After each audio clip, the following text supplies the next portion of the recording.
sparing your blushes, you're a bit of a sportsman. You rode at Oxford for Oxford, the second team. You played basketball for Harvard. Yeah. How do you feel about kids today spending hours in front of a screen? So I have 2 young daughters, 9 and 5, and I'm torn because I'd like to just shut everything off, but if I do, I'm not preparing them for the world that they're going to live in.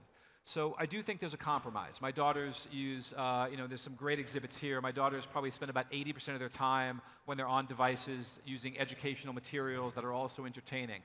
But I have to let them use Roblox. I have to let them use Minecraft and those things. Because if I don't, it'd be like when I was a kid, my mother not letting me go. I grew up in Brooklyn. So if she didn't let me go to the street corner or the local park to play basketball, I would have had no social life.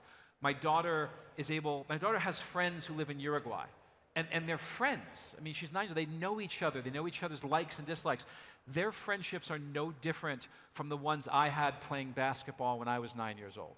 And so while I do want her to get outside, and we go and we box together, that's what I do with my daughter. We don't actually, I don't hit her, we play around, and I teach her how to box. But I have to appreciate that she will grow up in a world where if I deny her that exposure, I'm denying her the skills and the relationships that will make her successful in society. So I don't get it. I don't have it right by any means. Yeah. I'm not the perfect dad, but I balance. I struggle with it. And the good news is we have so many resources. I mean, I'll give them a free plug because I love them. My daughter uses an application called iExcel, and we have a rule. If she wants 30 minutes of Roblox, she has to do 30 minutes of iExcel, which are math and science and language problems. And she knows. She comes home and she wants to see her friends on Roblox, and she jumps on iExcel. And my daughter just got a certificate. She's done 50,000 math problems since she started when she was 5. I didn't do 50,000 math problems when I was her age on pen and paper. So it's actually empowering. I do think you have to be careful and you have to control it. There's applications. My daughter's laptop is locked down. Her iPad's locked down. She can't. Since I've been on this trip, I've gotten 5 "Will you approve this website" requests. So you have to be attentive, but that's no different from being a dad in the 1920s when you had to be attentive. So we have. Here's the bottom line.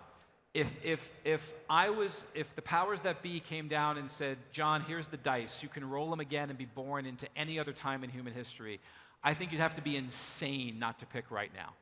With what we have and the resources, like I love being a father with all of this technology and all of this opportunity, as long as my daughter doesn't get cyberbullied, because then somebody's going to get hurt. But outside of that, it's great. And I just wonder, as someone who has a base in America, knows Europe very well, and attends a lot of conferences and addresses people, what have you made of leap of coming here? I mean, this is extraordinary. I haven't felt. In the West right now in America, there's this contest to see who could be the most pessimistic, and it's kind of getting me angry.